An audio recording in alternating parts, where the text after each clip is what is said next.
전쟁의 상징이자 크렘린의 심장부인 모스크바 도심이 우크라이나의 드론 공격에 노출되며 러시아의 방공망 체계가 사실상 무력화됐습니다.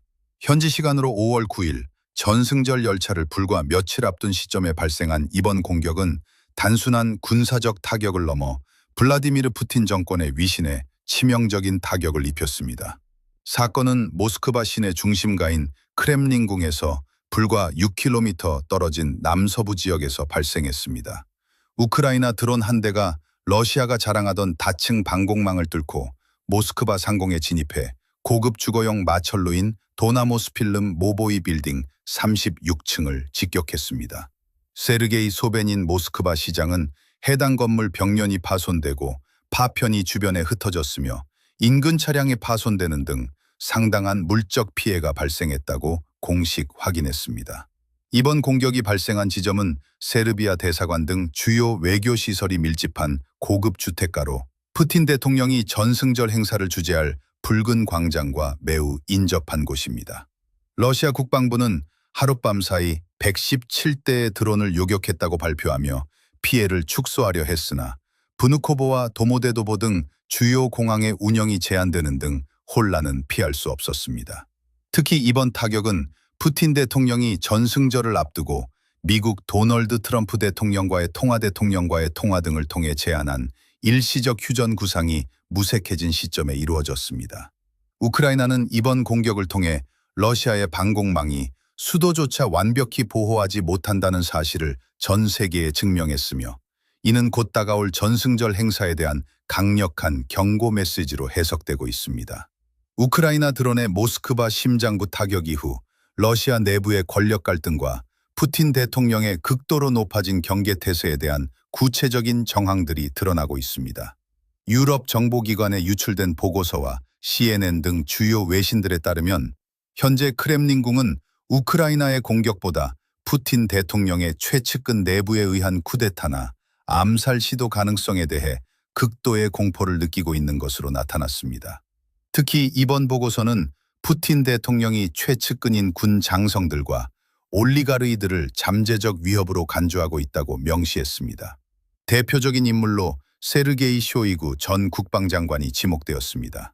쇼이구는 국가안보회의 서기로 밀려났으나 여전히 군부 내 강력한 영향력을 유지하고 있으며 지난 3월 5일 그의 최측근인 루슬란 살리코프 전 국방차관이 부패 혐의로 전격 체포된 사건이 엘리트 계층 간의 묵시적 보호 합의를 깨트린 결정적 계기가 되었다는 분석입니다. 이러한 내부 불신 속에 푸틴 대통령은 전례 없는 수준의 신변 보호 조치를 시행 중입니다. 개인 요리사와 경호원 등 근접 수행원들은 공공교통 이용이 전면 금지되었으며 푸틴과 인접한 거리에서는 모바일 기기 및 인터넷 접속기기 사용이 엄격히 차단됩니다. 또한 모스크바 외곽관저 방문을 중단하고 크라스노다르 등 남부 지역의 지하 벙커 복합시설에 장기간 체류하고 있는 것으로 알려졌습니다. 관영 매체들은 푸틴의 건재함을 과시하기 위해 사전 녹화된 영상을 실시간인 것처럼 방송하고 있으며 그가 머무는 모든 벙커 내부 인테리어를 동일하게 꾸며 실제 위치를 파악하지 못하도록 하고 있습니다. 전승절을 앞둔 외교적 수싸움도 치열하게 전개되었습니다. 푸틴 대통령은 도널드 트럼프 미국 대통령과의 통화를 계기로 5월 9일 단 하루의 휴전을 제안했으나 이는 우크라이나와의 협의 없는 일방적 발표였습니다. 이에 대해 젤렌스키 대통령은 5월 5일부터 시작되는 30일간의 포괄적 휴전을 역제안하며 푸틴의 제안이 오직 전승절 행사를 안전하게 치르기 위한 선전용임을 폭로했습니다. 그러나 우크라이나가 제안한 휴전 시한을 앞두고 러시아는 자포리자, 드니프로, 폴타바 등지에 대규모 공습을 가해 구조대원을 포함한 수십 명의 민간인 사상자를 냈습니다. 우크라이나 측 집계에 따르면 러시아는 하루 동안에만 1020건의 휴전 위반 행위를 저질렀으며 108대의 드론과 탄도미사일을 동원해 공습을 지속했습니다. 우크라이나 정부 고위 관계자는 러시아의 휴전 제안은 오직 붉은 광장에서의 사진 촬영을 위한 기만책일 뿐이라며 전승절 휴전 협의를 공식적으로 거부했습니다.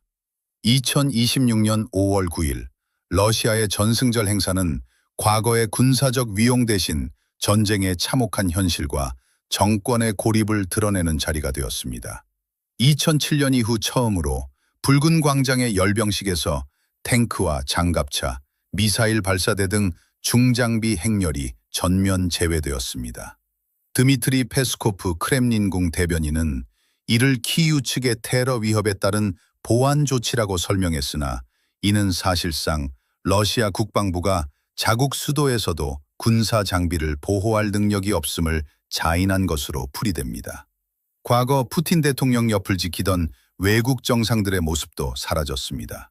벨라루스와 카자흐스탄 정상만이 참석을 확정했을 뿐 국제적 위상을 보여주던 주요국 인사들의 참석은 전무한 상태입니다. 행사 당일 모스크바 전역의 모바일 인터넷과 전화 통화 서비스가 전면 중단되었으며 러시아 전역에서 차출된 수백 개의 방공 시스템이 모스크바와 붉은 광장 주변에 집중 배치되었습니다. 국가 방공망의 공백을 감수하면서까지 수도 방어에 올인한 형태지만 우크라이나의 드론은 이를 비웃듯 상트페테르부르크의 정유소와 체복사리의 미사일 부품 공장 등 후방 깊숙한 곳을 연일 타격하고 있습니다. 경제적 손실과 사회적 불만도 임계점에 도달했습니다. 젤렌스키 대통령은 2026년 초부터 시작된 우크라이나의 장거리 드론 공격으로 러시아가 석유 인프라 분야에서만 최소 70억 달러의 손실을 입었다고 발표했습니다. 러시아 내부에서는 치솟는 물가와 세금 인상, 인터넷 차단에 대한 시민들의 공개적인 항의가 소셜미디어를 통해 확산되고 있습니다. 특히 푸틴 대통령이 올해 발행한 대통령령의 45%가 기밀로 분류되어 국정 운영의 불투명성이 극에 달했다는 분석도 제기되었습니다. 국제 외교 무대에서도 러시아의 입지는 급격히 좁아지고 있습니다.